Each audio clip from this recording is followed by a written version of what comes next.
thing I think that's what we really want to convey here is that, I'm a parent, I have a young one. I've helped lots of families through this process when it comes to financial aid and paying for school and all that. And I just know from my experience that, for many families, the thought of, how are you going to pay for college? It's really, it can be a source of contention and frustration and anxiety for many of you. And that's normal. And admittedly, the financial aid process in of itself doesn't seem to help alleviate those concerns. So if you've been paying attention in the news or anything, you might know, and maybe you don't know, but there's going to be a lot of changes to the FAFSA for this upcoming 2024 year. And so with all those rule changes, what Mike and I are here to do is try to help navigate through this confusing process. And for me, I remember what school, the price of school was when I went to college. And so when I see an in-state public school have a price tag of like $35,000, my jaw drops. And if you look at a private school and you see the price tag of like 65,000, or some of them are 90,000, I fall out of my chair. I'm like, what is going on? Where are we living? And I'll say that's really the heart of why College Aid Pro was formed, and why Mike and I, why we help families with this stuff. So with that, I'll pass it over to Mike. Yeah, definitely. Thanks, JP. Well, I want to just introduce myself briefly. So I am the director of the scholarship office at the University of Oklahoma. Prior to that role, I worked as the director of the Money Coach program at the University of Oklahoma. In that program, we worked with students and families one-to-one to build out financial plans and to educate on all things FAFSA and just personal finance related. So like JP mentioned, we really enjoy and desire to help students and families through this, confusing pathway of navigating college finances. It's a lot.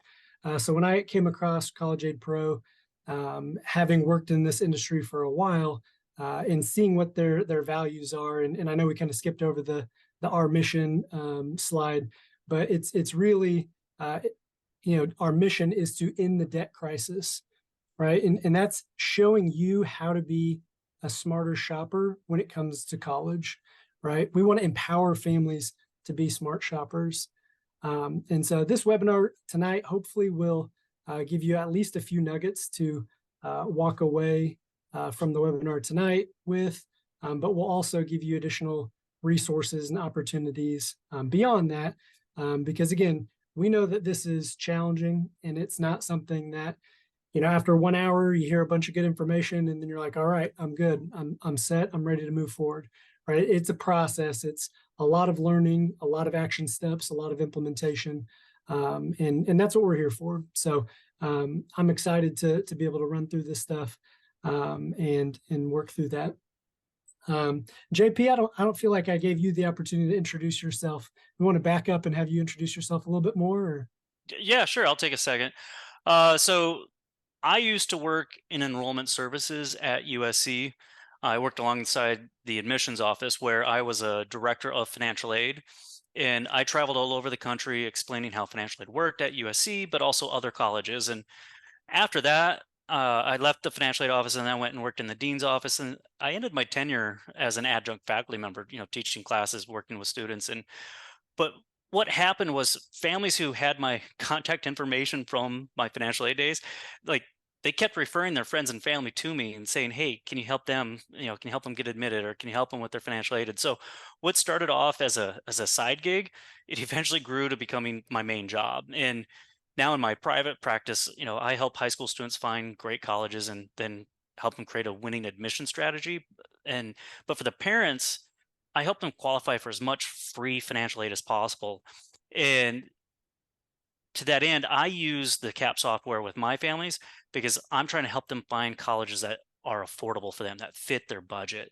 And for me, I found that the CAP software is probably the best tool for me when it comes to that. And when CAP asked me if I would be willing to help do like financial aid presentations and explain this process to families, I was like, of course, no brainer. I love helping families, and that's why you see me here tonight. Excellent. All right. Well, let's jump right in. So where do we start? So the website, we'll try to drop this in the chat. I know we had issues with the chat earlier. Can we get a thumbs up? Does everyone see the website that I just dropped into the chat? Hoping we can see that. Say I see it in the chat. If anyone can like raise their hand or anything, let us know. Okay, I'm seeing some yeses. So okay, perfect, perfect. So this is the platform, mycap.collegeaid.pro. So we're going to dive into this in a little bit more depth in a second. But this is something where you can get on, create a free account, navigate through and learn a lot. And we'll talk about some different options. And JP is going to run through this a little bit later. But this is a great tool to build out financial, not necessarily just a financial plan, but really search for the schools that make the most sense for your cost, right? I think that I've seen quite a bit of softwares out there, but I think interacting with this one seems to give the most accurate information of net cost or your true cost, out-of-pocket cost for specific families. So you type in all your information into the profile questions, and it really pumps out some good information and allows you to navigate in a way that makes the college search experience a little bit less intimidating. So again, we will take a look at that in a little bit more depth here in a second. But let's go ahead and jump in to some financial aid information. So what you see on screen, what is financial aid? So financial aid is a discount to the sticker price, right? The sticker price is the cost of attendance that you might see. So I'm going to talk through specifically 3 types of financial aid. So we've got need-based grants. So this is free money awarded based on the student's profile. We're going to dive into that a little bit more with completing the FAFSA, what that looks like, seeing what your SAI is, and everything like that.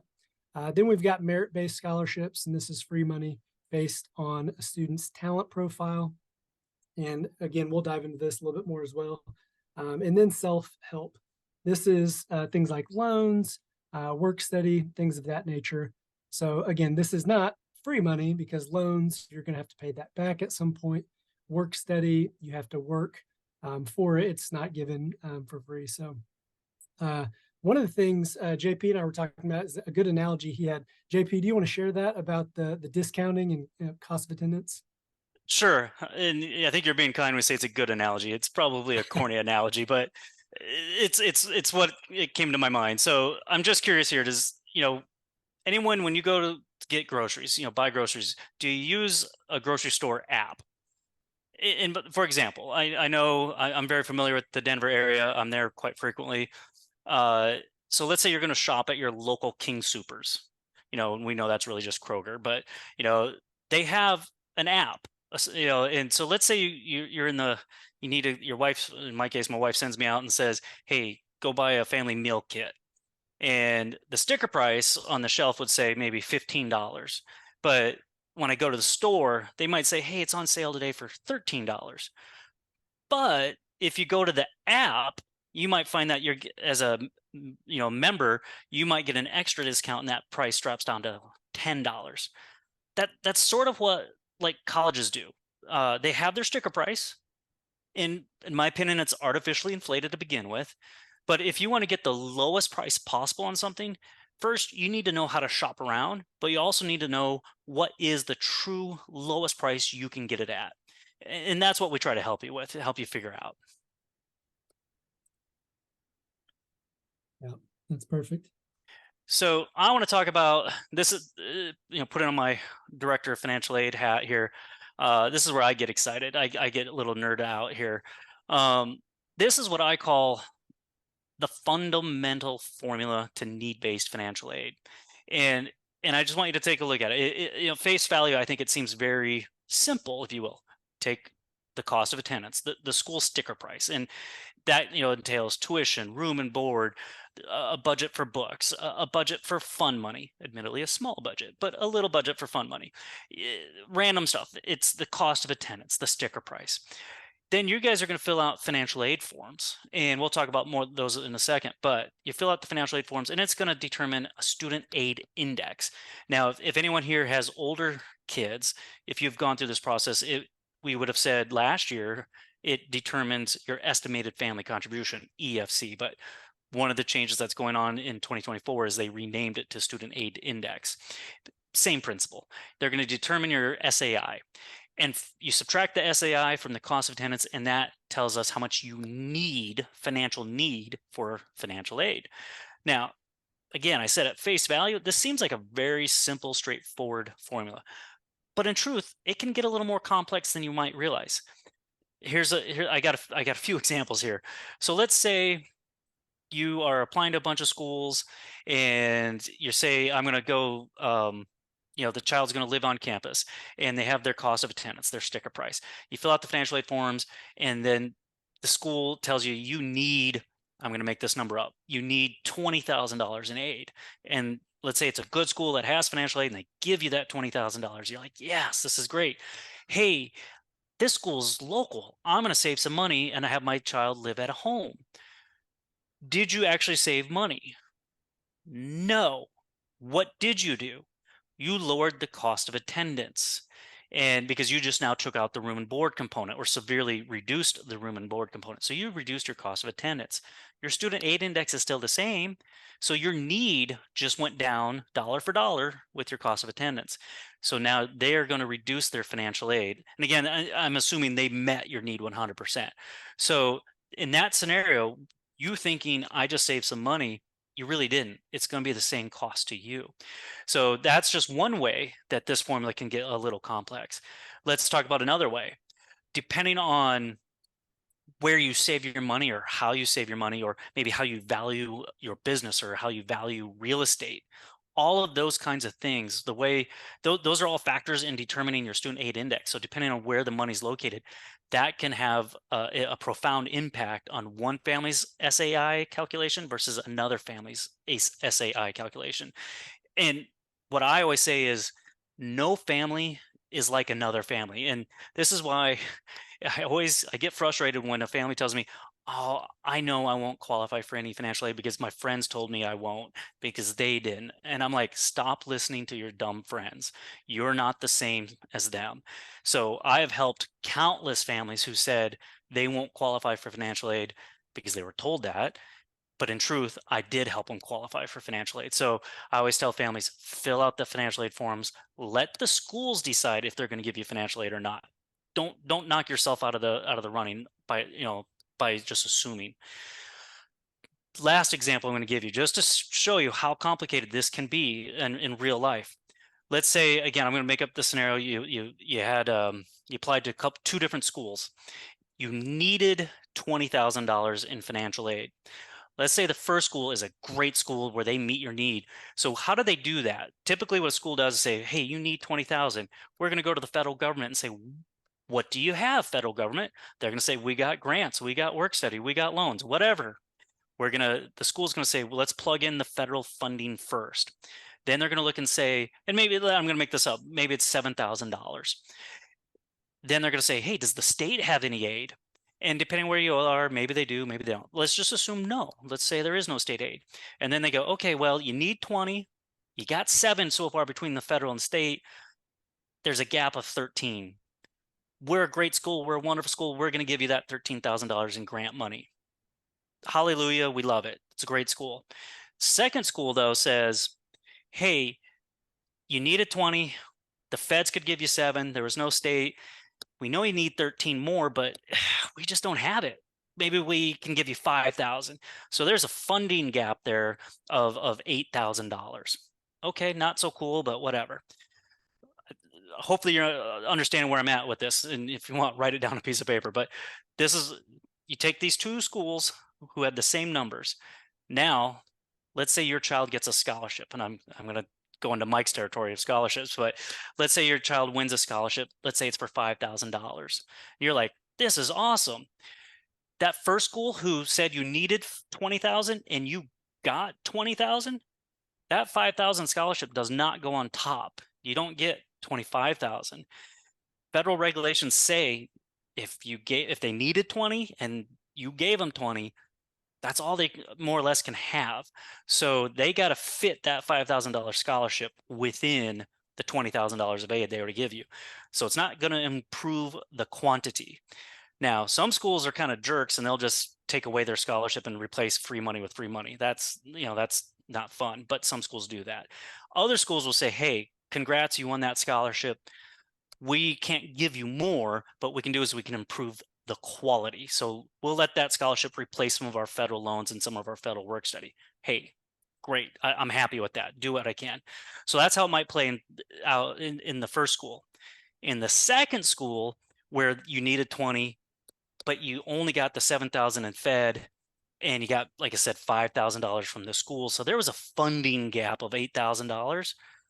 Okay, well then that $5,000 scholarship will just slide right in because there was a gap for it. It could fit into that, and the school wasn't meeting your need anyway. So yeah, that scholarship is going to help. It's going to fit in, but it fit in easily because the school is shortchanging it to begin with. So I hope that made sense. But that's how my point is really, I guess, is that's how this what seems like a simple formula can really be complex and play out very differently from one family to another. Okay, so let's just talk a little bit about the student aid index calculation a little more. So, in very generic terms, this calculation is going to be based upon the family's income and assets. Okay, so I'm going to talk about assets for now. When filing the FAFSA, it's going to ask you to tell them the value of your assets effective the day you are filing. Now, so that means it's going to ask you about like what's in your checking account, your savings account. Do you have any direct investments in the market, such as like do you have a Merrill Lynch account or a Charles Schwab account, et cetera? However, you are not, and I repeat, you are not to report assets that are in official retirement accounts. So if you have something that's in a Roth account or something in a 401 account, you don't report that on the FAFSA. Same thing if you have cash value permanent life insurance. Do not report the cash value of that on your FAFSA. Now, when it comes to real estate, you don't report your primary home on the FAFSA, but you will be asked about it on the CSS profile. And if you don't know what that is, that's fine. We'll talk about it a little bit later. And let's say you have a secondary home, a vacation home, if you will. Maybe you rent it out, maybe you don't, but you have a secondary real estate. That will be reported on both the FAFSA and the CSS profile. The other thing I want to say about when it comes to assets, student assets are assessed at a higher percentage than a parent's asset when it comes to calculating the SAI. So if you have assets that are in the student's name, strategically, if you can, you would probably want to move it to a parent asset. Now, depending what it is, you want to make sure there's no tax implications or anything like that. So always check with the CPA and all that. But generally speaking, when it comes to the SAI calculation, students' income and student assets are hit at a much higher percentage or assessed at a much higher percentage than a parent's income and assets. All right, with that, I'll let Mike talk about the income. Yeah, perfect. Thanks, JP. So when we're looking at income, we're looking at the prior tax year. So this can be confusing. I see a lot of questions around this. So I think most people, you're putting in the chat, your class of 2024. So you will use 2022 tax returns. If we have some that are 2025 or 2026, you can kind of see the tax returns on there. And so this, even if you're getting an extension to file your taxes, you're still going to have your taxes filed by the time the FAFSA needs to be completed. Most of the time, the FAFSA opens up October 1st.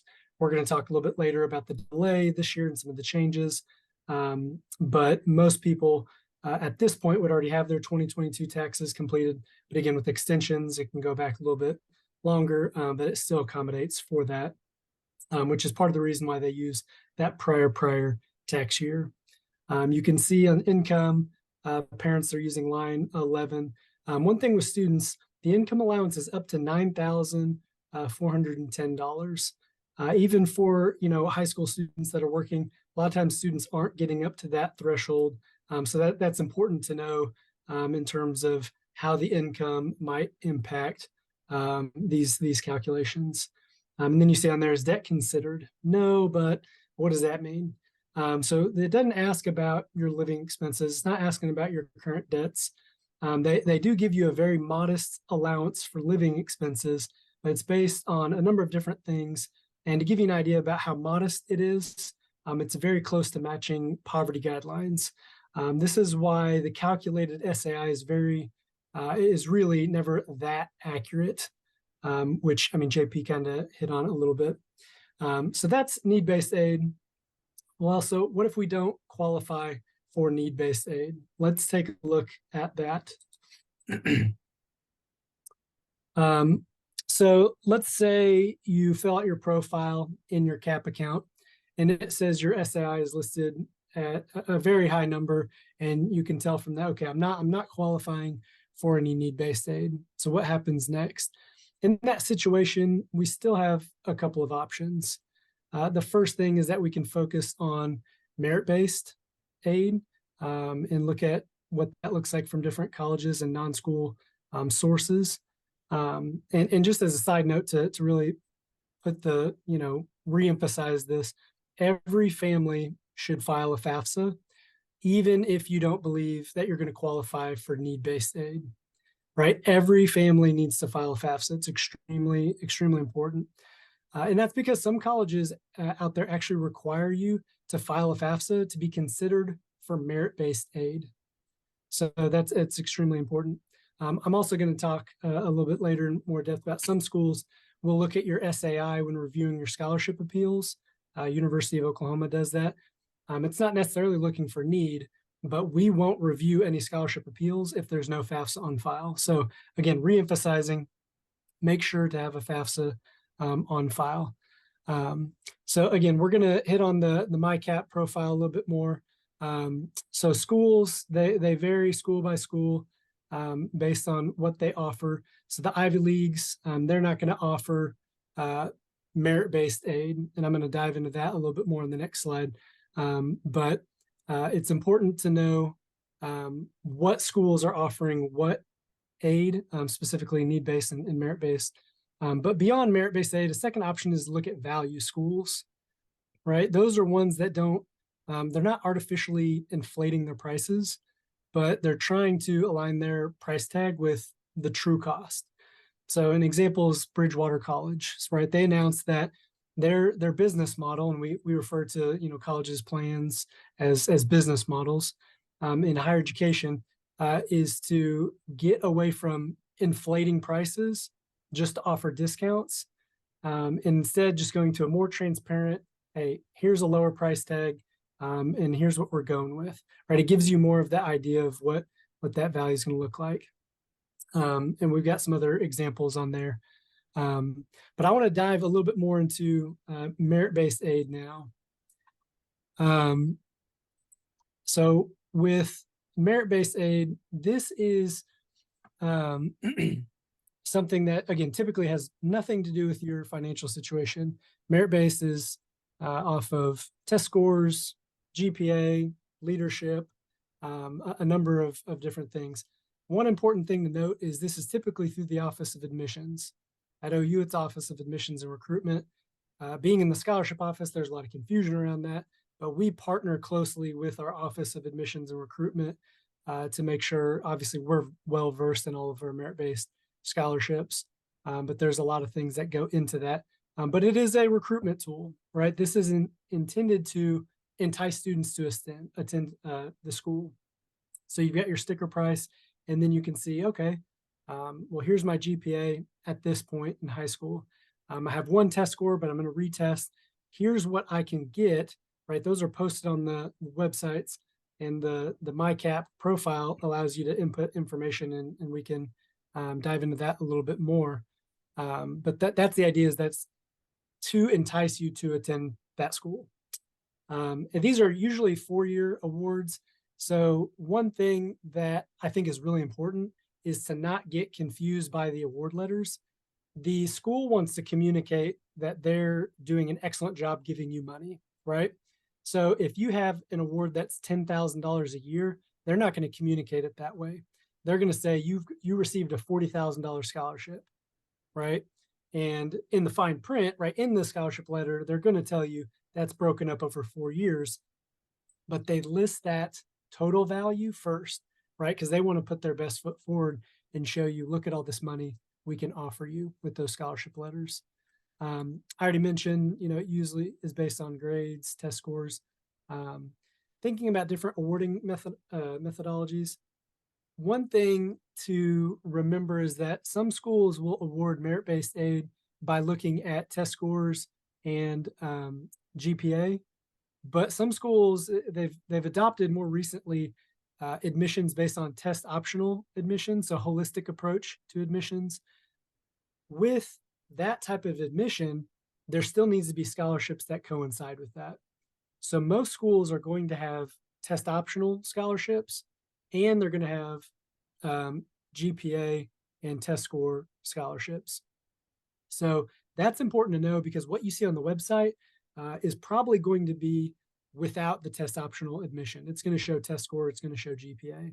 One thing that we like to recommend is apply to schools test optional first, because if you can get in test optional when they're looking at your holistic application, you might qualify for a higher award than you would if you submitted a test score and GPA. Because on the back end, you can always submit a test score later to increase that merit award. But that's a strategy that typically helps students and families, is applying test optional first. And then later, if you can submit a test score that boosts your merit award, that's always something that can be done. I hit on private colleges a little bit in the last slide, but basically, again, Ivy League schools, they're not offering any merit-based aid. Almost all of the NESCAC schools don't. There's roughly, and JP, correct me if I'm wrong, there's roughly 100 schools in the country that aren't offering need-based aid. And so that's important to remember as you're building out your list of schools. And this is just another reason why using the CAP software can be so helpful in the planning process, because a lot of moving pieces, and it's good to see what are schools actually going to give.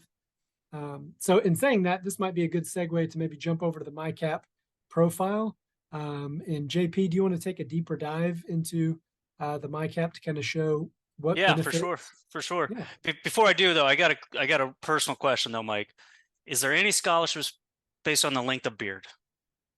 I'll have to go look in the foundation for that, but I'm not thinking there is. I'm not thinking there is. Darn it. Okay. Yeah. I thought I'd ask. All right. Let me go back to sharing my screen here. Okay, so earlier, Mike put in the link to the MyCap where you can create a free account. And so if you use that, this is what you're going to see, and you can get started for free. And it really is, it is free. So go ahead, log in, create an account. And what I'm going to do is kind of walk you through. I made up a fake account, if you will. So what you're going to want to do is just go to the personal information, and you want to answer everything so that this says it's 100% complete. Okay. And so basic stuff like where do you live, zip code, class rank, school size, major, income, assets, et cetera, et cetera. Make sure you fill all of that out, and also put in, like, if you're saving for college, put in that information as well, so it has a sense of what you have available to also help offset the cost of college. But once you've done that, this is what just hit back and you'll be on this dashboard, and it's going to tell you that based upon the information you provided, you can estimate the FAFSA student aid calculation to be a certain figure. And then the institutional student aid index, it might be, most likely you're going to see a range. And that's because some schools use what's called the CSS profile. And again, we'll talk about that in a second. And each school can have their own formula. So based upon just all the data we have and what schools, how they operate, what we try to do is give you an acceptable range of what you might expect from a school. But it'll also be, when you search for any specific school, it's going to give you customized results for that. So I'm going to give you an example. So with the free account, let's say, and actually, I'm just curious, to the everyone here that's online, do you know what's the school system that you guys use for college planning and application tracking? Is it Naviance by chance? That's the most common one. Um, Naviance. Okay, perfect. So Naviance, this isn't replacing Naviance. Like Naviance does these things, do totally different things. Naviance is helping you find the schools and track applications and all that. This is really designed to help you. So let's say Naviance suggests a couple schools, you can plug it in here and go, can I afford it? Is this gonna fit my budget? So let's say you are looking at, everyone's got their eyes on Coach Prime. So you are interested in going to UC Boulder. So you're going to add that school. And let's say I, just for the sake of for my wife and my brother-in-law, because they are CSU Rams. I saw that up here somewhere. Here we go, CSU. Let's say you're considering that school as well. And you'll be able to do this again with this free version. You can list up to 3 schools. You can search for them by entering their names. What I am going to show you is if you do upgrade, you can do an advanced school search. So I'm going to do one example of that. So let's say maybe your child, doesn't want to go to Colorado. Maybe they want to get away, if you will. And so we're going to say any distance from home, any state. Maybe your child says, hey, I want to go to a decent sized school, medium sized school. Okay. I want to go to a 4-year school. I want to major in business. Okay. Maybe, you don't care about Forbes ranking hypothetically. Maybe you don't care about the funding gap or the net cost or even scholarships. Let's just say, you can select all that kind of stuff, but let's just say for now, we'll just leave those open. So I search for schools, and based upon the data that, financial information I put in and grades and, my class rank, all that, it's going to suggest schools based upon what the data we have. So I want to sort by 1-year net cost. And it's telling me, like, here's a list of schools that are good, or actually great fit for me when it comes to affordability. And it'll, give me the data. And so let's just scroll through and it's like, oh, maybe I want to go to a school in Texas. So I can check that box and add the school. And we'll let it load. And so what it's telling me is here's the 3 schools I selected. Again, 2 of them I searched with the free account. 1 of them I did with the premium account. And it's telling me, man, if I go to a local, again, using my made up financial information here, my 2 in-state public schools, it's telling me I better exercise some caution because it might not be affordable. Whereas my out-of-state school might actually be the most affordable option for me. And so you can click on more information and kind of get a screenshot. And this is what I think is a really cool feature, is like if knowing what I can expect from financial aid, knowing what I save for college, it's estimating that what my cost will be and what I'm going to take out in loans.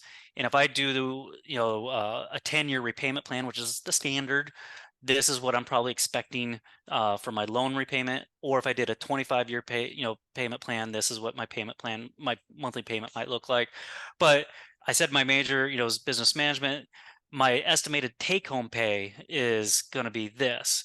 Or if I go to this more affordable school, I have, much lower costs, et cetera. So it's just I think, a really cool tool to help you look at the schools that maybe are suggested from Naviance and go, does this school fit my budget? Is it going to be affordable? So use this as a supplemental tool, if you will. All right. And let me go back, and Mike, I think you were going to take this one, right? Yep. We'll All jump right. in here. Yeah, thanks for running through that. I think it points out that no 2 schools are alike, right? This process, you can see the uniqueness of, based on your individual financial information in the schools. The information that JP just ran through can really just give you a wealth of information that makes the process a lot easier, a lot less stressful. So pretty much every college requires the FAFSA to be completed. um, to determine eligibility for federal sources, right, of financial aid. We've kind of hit on that. So grants, loans, work study, but also to determine for any state aid, which obviously that varies from state to state. Again, every family should file the FAFSA. You're going to hear us, emphasize that time and time again. Even if you don't think you're going to qualify for aid, I mean, JP mentioned that, right? Listening to friends. Don't ever have someone compare their situation to yours, because although it might seem like it's similar, you never know. Plus, even if you fill it out and your SAI is super large, you never know what might happen. I think I've seen so many examples of um, folks not filling out a FAFSA, and then a parent loses a job, or a parent passes away, or some significant situation happens. And I think it's important to, in that time of stress from whatever the instance is, it's important to be able to um, actively implement a financial plan, which a FAFSA on file is going to help you do that, right? Not needing loans initially, and then maybe you need them at that point, you'd be able to roll through that. So again, it's extremely important. There are some schools, I believe Santa Clara is one, they have strict rules about if you don't apply for financial aid or file FAFSA the first year, you can't again. They don't let you in future years, right? So that if you don't think your financial situation is going to change over a 4-year time period, then that's fine. But as we all know from COVID a couple of years ago, life sometimes throws us curveballs. So I think it's important to plan for every contingency if we can. And deadlines are important, so they're very, very important. Sometimes schools will give you reminders, but ultimately, those deadlines, it's the responsibility of the student and the family to be aware of those deadlines, because some of those colleges are not going to be proactively communicating those. Some are better than others about that, but that's extremely important. So moving on, if we look at the FAFSA, I think we have sufficiently highlighted the importance of filing FAFSA. So let's talk a little bit more about that in detail. I mentioned previously that it typically opens on October 1st. However, this year it's being delayed to December of 2023. There's a lot of changes that are being implemented, and the Department of Ed is still kind of scrambling to figure that out. I think as of today, I've still heard nothing. We talk about this frequently in team meetings, that we haven't heard anything in terms of when in December is it going to open. We haven't heard about a time frame in which they'll communicate when it might open. So there's just not a lot of communication going on right now. Correct. So, We don't know, is it December 1, December 15, December 31st? right. They have not dropped a dime on us for that. Yeah. And when you think about that from a student and family perspective, that's very stressful, because this slows down the process of everything.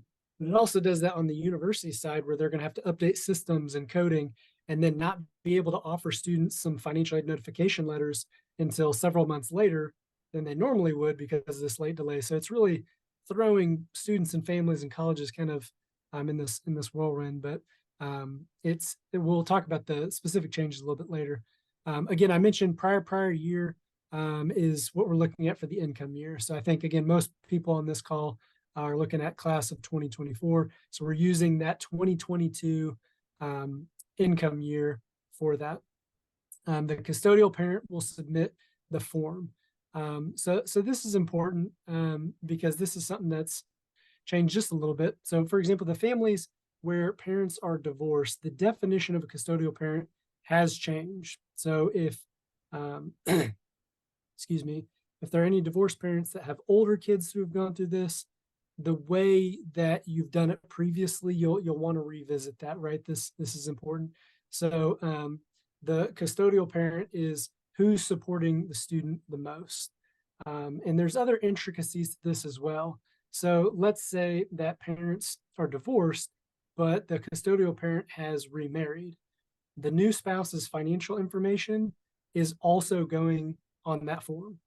And that's something we hear about all the time. And so, well, when we married, my son or my daughter, they're already 15, 16. Like, we had already talked prior to getting married that their financial situation was not going to impact the college route. and that's fine. That's more of a personal thing. The federal government is still saying, nope, we're going to count that, right? So that's important to know. Um, I actually advised my sister on this a couple years ago. She was getting remarried, and I said, "Hey, wait." A couple of my nieces were getting through college. I said, "Hey, wait until this year to get married. That will help their financial aid package a little bit better." So there's ways of working through that. But again, one thing I want to emphasize on this slide specifically is kind of creating that FSA ID. So the FSA ID stands for the Federal Student Aid ID. This is used to log in to the FAFSA e-sign. Later, it can help you sign up for direct loans, Parent Plus loans, do those types of things. I think the most important thing when you set up your FSA ID is that you need to make sure to have it in a place where you will remember it. You do have the ability, if you lose it, to reset your FSA ID. But again, I can tell you from experience working with students and families, it's a massive headache to do that. So on the front end, if you haven't done that before and you're about to create an FSA ID, make sure to have that down in a place where it's easily accessible, where you won't forget it, where you know how to find that. So I want to emphasize that for sure. But now I'm going to turn it over to JP to dive into some more kind of pros and cons to what we're going to see regarding these FAFSA changes. Thanks, Mike. Yeah, so we're in a state of change, and with anything, when anything changes, there's good things to it, and there can be bad things to it. So, some of the good things that are happening with the new FAFSA is that, admittedly, the federal government is giving more resources for low income families. They're making it actually easier for them to qualify for Pell Grant. Um, Also, child support is now going to be treated as an asset and not income. And that's huge, because in the past, when it was treated as income, like a parent's income is probably the biggest factor in determining that student aid index. It's probably the most powerful factor. And so getting it relabeled as an asset is a smaller blow, if you will. It's not going to have as much of an impact on that student aid index. So that's a huge win. Most of the untaxed income is also getting eliminated from the formula. And for someone like my family, that's big, because my brother-in-law, he's a pastor. He's a chaplain for the Denver Broncos. And no, I don't get special seats or anything like that from him. But he gets, as a pastor, his salary is very low, but he gets a variety of untaxed benefits. And in the past, that would all be reported on a FAFSA, and that would have hurt the calculation. But now that has been eliminated. As far as cons, as Mike was saying, divorced families, the custodial parent, the definition has changed. It used to be the custodial parent was who the child spent the most nights with.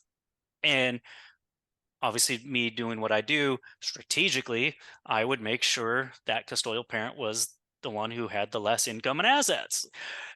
Now it has been redefined to say it is the one who provides the most financial support. And that's a much more difficult thing, and maybe not so super obvious thing to measure, because if maybe one parent's getting child support from the other, but the parent that's receiving child support is still presumably paying for a home, paying for food. So you got to really sit down and kind of crunch the numbers and be able to justify who you selected to be the custodial parent. In the past, if you had a small business, a family-run business, if it was less than 100 employees, you could get away and not have to report the value of the business. Well, that exclusion has been removed. Now it doesn't matter if you have a business of one employee or two employees, you have to report the value of the business. So that's going to require a little bit more strategic planning. And the biggest blow, in my opinion, and I think this is a travesty, is families who have multiple children attending college at the same time. They're no longer going to get that calculation split between them. And so the example I always use is, if you have a family of four, your mom, dad, let's say son and daughter, and the first family, they, let's say they're twins, and they fill out the financial aid, and it says, "Hey, your contribution is $40,000 a year," and wow, I got twins though. They're both going to school. So financial aid, we would say, okay, well, your contribution is 40,000 for the family, so it's 20,000 each child. So the parents are still paying 40, but the school, each individual child's need was higher because that contribution was split between them. The new FAFSA basically says, nope, we don't care. We're not going to split it. So if you have two kids and your contribution was 40, it's no longer being split between them. It's really 80. It's going to be 40 for each kid, so that's a huge blow to families with multiple children. And we're hoping that that blow is limited to federal funding. We're hoping that the schools that give their own money, we're hoping that they're going to be more generous and kind than what the federal government's being on that. But it's a wait and see, so that's the biggest blow to the whole new Yeah, FAFSA. JP, can I jump in there real quick? Yeah. And that, speaking from like an institutional standpoint, we're still waiting on the Department of Ed to give us information on like professional judgment on some of those, because obviously we can't go in and say, okay, the SAI is 40. We're just divvying it up because we see to 20 and 20 because we see two students in college. But there are a lot of conversations on the institutional side where we know that student or families that have multiple students in college are going to have the worst impact with this. So the institutions are trying to make that right, or at least University of Oklahoma is. I assume most are trying to help Go their students who, Sooners. yeah, we're trying to do that because we know that that's kind of an unfair break for that population, from one year to the next. So I just wanted to interject that institutions are probably looking at that. Yeah, they're for sure looking at it. It's just going to be a question of how kind will they be, and that's where every school is different. So, but that's a huge concern of ours. So like we kind of talked about, so which families are going to be the most impacted? The divorced families, families with multiple kids in college at the same time, uh, and then families who had already kids, and maybe your whole financial budget was based upon the old rules, and your financial plan is not set up for the new rules. So that's going to be a potential blow. And then obviously parents who are business owners, that's going to be a new thing. So those are the negative impacts. And then the positive is going to be the low income families. The low income families are going to have more additional federal funds available to them. So that's who's definitely winning in the new FAFSA rules. So let's talk about a couple mistakes when it comes to completing the FAFSA and what we typically see. Um, so we can see it on here. Big things: do not include retirement savings under those assets. That's something common we see. Do not include home equity under parent savings investment. Don't include 529 accounts under students, right? JP was talking about a student asset is weighted differently. The percentage is looked at differently than if it's owned by the parent. So 529s are the most common thing that's there's mistakes on. And don't miss up an opportunity for work study. So always select yes. That doesn't obligate you to work, but it allows you to do that. We see a lot of students that select no that end up wanting to do work study, and then they have to go through the process of contacting the financial aid office, and it just kind of slows it down of getting job opportunities. So always select yes for that. Do not assume your SAI is what you'll actually be expected to pay. We've kind of already hit on that, but again, I think it's important to reiterate. We've already hit on not missing deadlines either. I think one important thing when completing the FAFSA is make sure how the questions are phrased are for the student, right? What is your income? We've seen plenty of quote student incomes that are six figures, and we recognize that the parent filled that out and thought they were supposed to put their income. So then we have a massive SAI or EFC. So that's something else, is recognizing that when you're completing the FAFSA, it's saying what is your income, your meaning the student, what is your parent's income. So sometimes if a parent is helping out, that can happen. Um, Another important thing, it's not on here, but just important to add, if you have more than one child attending college, remember that each child has to fill out their own FAFSA. JP already, mentioned that, but the FAFSA is unique to that student and the family's contribution because it takes into consideration family assets, family income, but it also takes into consideration the student asset and income, which can vary from child to child. So I'm going to turn it over to JP to look at the CSS profile. Thanks, sir. So the CSS profile is what I jokingly like to call the FAFSA on steroids. It is what every parent complains about. You might think some parents will complain that the FAFSA is hard and confusing. It's a cakewalk compared to the CSS profile. The CSS profile can be a real beast, and it is just much more invasive. It's going to go into much more detail. And so approximately 250 schools use the CSS profile. Most of them are private schools, but admittedly, there are a few public schools that do as well. Now, if you're wondering, like, how do I know? Well, when you're building your college list, and you can go to look at the school's websites in the like admissions applications that usually will say like make sure you apply for financial aid. They'll always say fill out your FAFSA. If they're one of those schools that has a CSS profile, they're going to make it very obvious. They're going to tell you you have to file a CSS profile as well. But it's just going to go into much more detail. The joke is, I forget who says the joke, but it's like if you're filling out a FAFSA, that's a glass of wine event. When you're filling out the CSS, or when you're filling out the FAFSA, that's like a glass of wine event. When you're filling out the CSS profile, that's a bottle, maybe more. So that's how I sum up the CSS profile.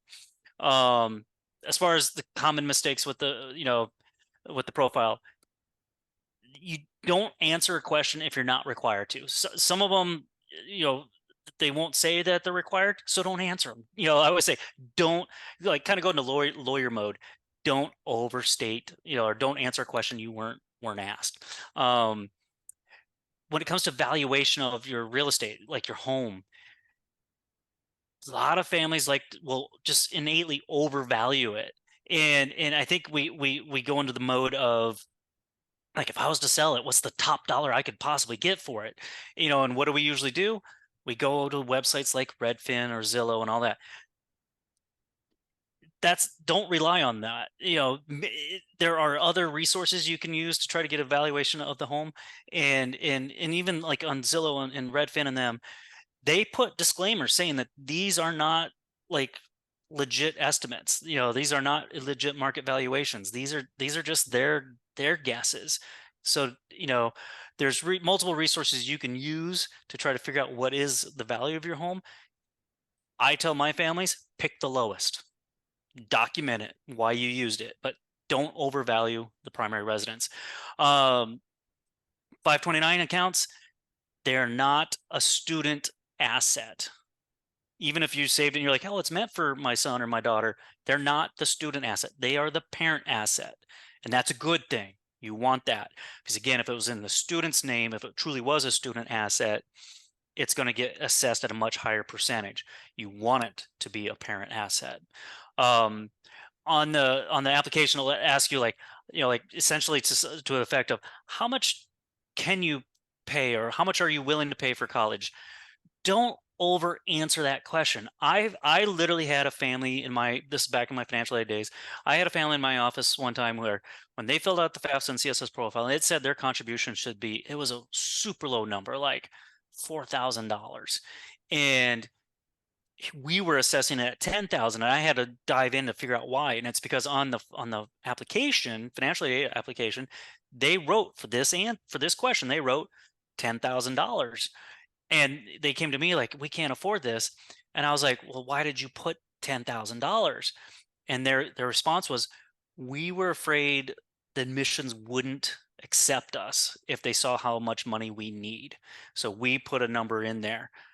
Oh, don't do that. Don't overstate. I tell people, I mean, it is true some schools admissions will look at the financial situation, um, but they're not that many. Uh, but what I tell families to do is go online and do like on the CSS profile, you can run through your calculation, or if you with your free CAP account, you can put in your information and get an estimate of what your contribution is going to be. Have that maybe, so like if it says your contribution is 10, maybe put 5, just make sure you don't overestimate it. And enter that number if you want. Don't overestimate future income earnings. Again, don't overinflate what you might have for income or assets. That's the worst thing. There is a section on the CSS profile where it'll be like, tell us about your special, if you have any special circumstances, tell us about it. You can do that, but that kind of almost always goes nowhere. Like the financial aid offices might see that, but it most of them, because they're processing so many files, they usually just kind of blow by it, and it doesn't matter. If you have a special circumstance, and I'm going to define that as maybe you had a change in your income and assets. For example, because we're looking at income from 2 years prior, maybe you had a good job. I mean, look at the market right now. The economy's tough. Maybe you lost a job. If your financial circumstances are not as good as what it looked like on the FAFSA, that's a definitely time to submit an appeal, because and you can document it, but you're going to have to reach out to each school's financial aid office. And I would always recommend have the student initiate any sort of appeal or conversation. For me, when I was a director of financial aid, I had people begging for money, and I had to make decisions. But I will say, if a student came to my office, that meant much more to me than the parent. I was much more, I think I was fair no matter what, but it's a better presentation if it's coming from the student. And then obviously don't miss the deadlines. There's a family that's working with us right now with one of the other experts in our team, and they're asked specifically about USC. And so I got tagged into the conversation, and they're trying to figure out why their financial aid is so bad this year. And I'm 99% sure it's because they missed a deadline. It's the only thing that makes sense. So you cannot afford to miss the deadlines. The adage I always say is, as parents, you might have heard this before: money doesn't grow on trees. I think we've told that to our kids before, right? So it's true with financial aid. There's not an infinite amount of money. Be on time when it comes to filing these applications. Maybe be early if you can, but do not miss a deadline. All right, Mike. All right. So I love this slide. This is a good one. This is probably my favorite, because how do we get you more free money, right? What does that look like? So for a little context, I mentioned I'm the scholarship director at OU. I've been on our appeal committee for a number of years, and we get a lot of appeals. I think this year it was 491 individual appeals just this one year. What's funny is after reading through all those, I feel like I can identify where the student has been coached on what to say, and I'd like to think that I could coach someone into saying something that would sound more organic in that appeal. But I'm very, very familiar with this.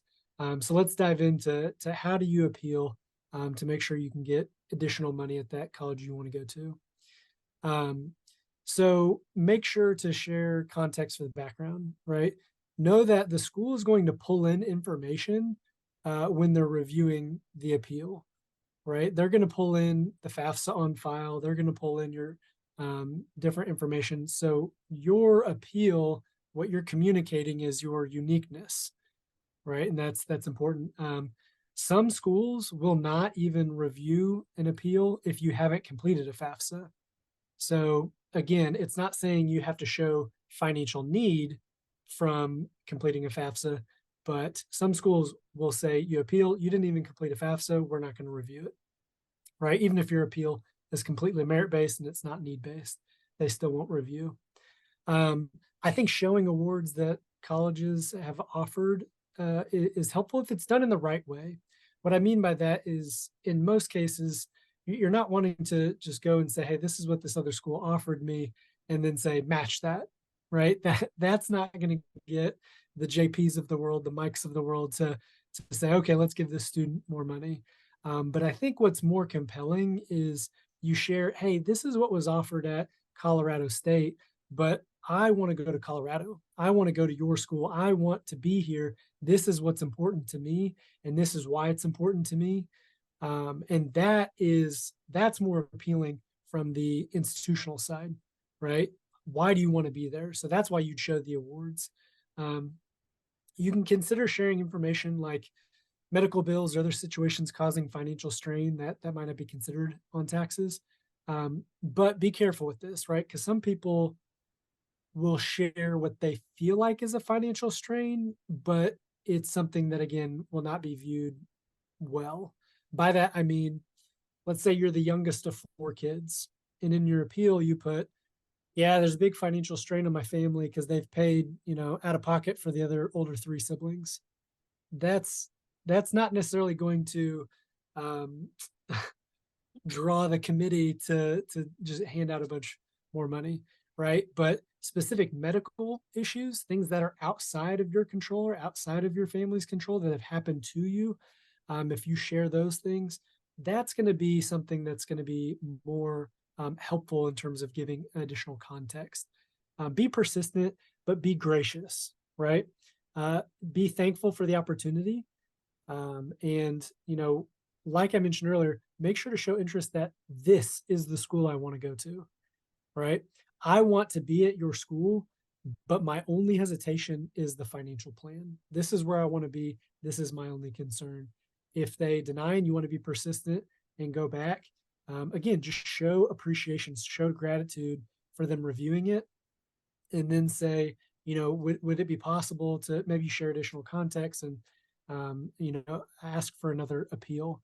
But when you do that, if you're being persistent, you want to make sure you're so kind and gracious that they're talking really, really nicely about you behind your back, right? Like, man, this student, and they're really persistent, but they're so nice that I just kind of want to give them something because of how they're interacting with me, right? You'd be surprised that those interactions and how far they can go. And JP mentioned this, but the student must lead the charge. Absolutely, absolutely must lead the charge. We need to see that the appeal was written by the student. The communication from the admissions counselor is with the student, not the parent. That's extremely important because this is the student's journey. It's their college financial plan. And schools really want to see that students are taking the lead to file these appeals, and that's extremely important to school reps. So this is something that I know that I can be of extreme value, and I know JP can as well. But I think when you think of the College Aid Pro experts, this is where we come in and help families. I think of an appeal that we approved, and it was throwing $1,000 to the student, but it was a 4-year award. So it was 4,000 and it was 1,000 a year. And it was like, okay, we can do this. And thinking about that, $4,000 is added to your total financial plan from an appeal, right? And so the impact, and that's on a smaller scale. I think JP's put a pop-up poll in there asking, about working with CAP. We kind of just want to get some feedback from you. So would you like to learn more about how to work with College Aid Pro and kind of what we do? If you can just answer that, that'd be great. Yeah, I just to kind of go along with that. I know we're running along, but I hope you can tell, like Mike and I, we love doing this stuff. We really love helping families because we know this is a tough thing. This is tough process, and so you know, almost in any facet of life, if you want to be successful, you need a mentor. And that's what we're trying to do here. So if we've done our job right, and if you've learned at least one thing, we just want to encourage you to keep the ball rolling. Don't take all of the information we're providing you and like that we've learned tonight and just say, "Oh, that's cool," pack it up and put it off on the side, and you go back to your busy life. If you are a DIYer, the free software, is great. What's even better, in my opinion, is the premium software. And I want to share with you is the, let me find it. We have a special discount for you guys tonight for being here. I mean, normally the premium account, which is I think a steal to begin with, but tonight you got a 15% discount for basically about $10 a month. You can have access to the premium account and do advanced searches, unlimited, more than 3 schools. You can get a lot more detail about this. And again, this does not replace what your school counselor is doing with Naviance. No, this is a supplemental tool to help you figure out, hey, are these schools, can we afford them? Is this fit in our budget?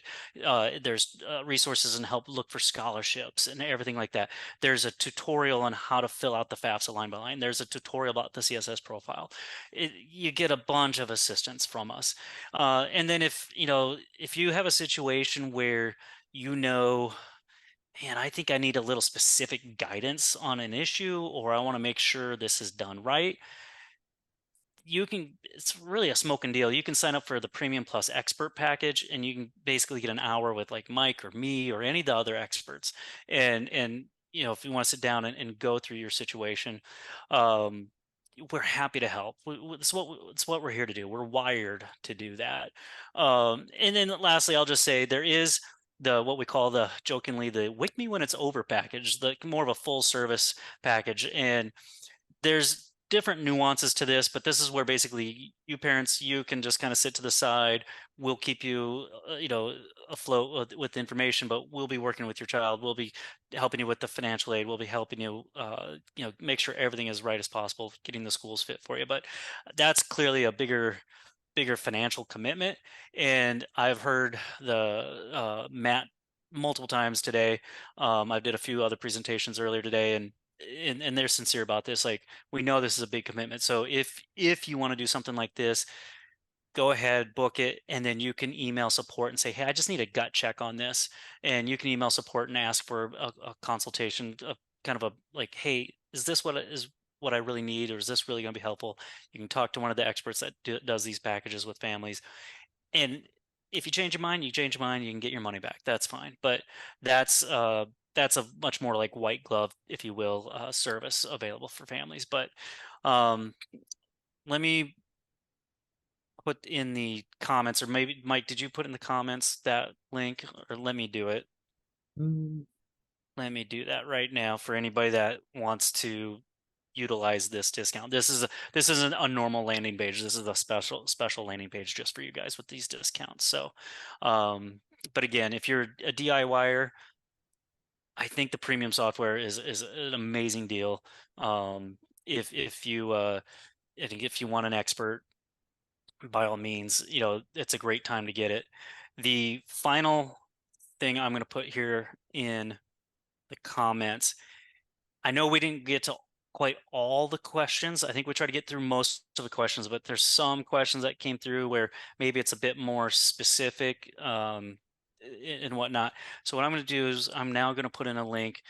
If you want to do just like let's call it a complimentary 15-minute call with Mike or me, this link here, this meeting link, you can use that and schedule. It's a 15-minute conversation with me and Mike. So, nothing too complex, or whatever. But if it's like a more or less a quick, hey, can you clarify this, or can you show me where you did this, or how to do this real quick? We're happy to to take that 15 minutes and talk and walk you through that. So yeah. I hope all of this is helpful. And again, the we take this to heart. Our mission really is to try to help end this student debt crisis. I didn't share this earlier, but let me. If you guys have not looked at the U.S. debt clock before, it's kind of scary. But the student loan debt here, over $1.8 trillion. This is a real problem. And so we are trying to help families be smarter consumers when it comes to college. So with that, I thank you all. Mike, do you have any closing? I mean, I want to reiterate kind of some of the stuff you said. I threw our emails in the chat as well. You may have seen that. But JP and I and the other CAP experts, we're really passionate about helping students and families. And, we enjoy doing this. We enjoy taking our night and being able to present to folks because we know the impact that that can make in their individual lives. And that's meaningful. That's important. It's more than just the dollars. And so again, yeah, get on a call with us, do a free, quick 15-minute chat to see, hey, is this right for me or not? We love doing it. We like JP and I both said we like nerding out to this stuff and helping students and families. So We're weird. yeah, let us help if we can. We love this stuff. All right, everybody. With that, have a wonderful evening, and we look forward to talking to you and being available to answer any questions. All right. Bye bye.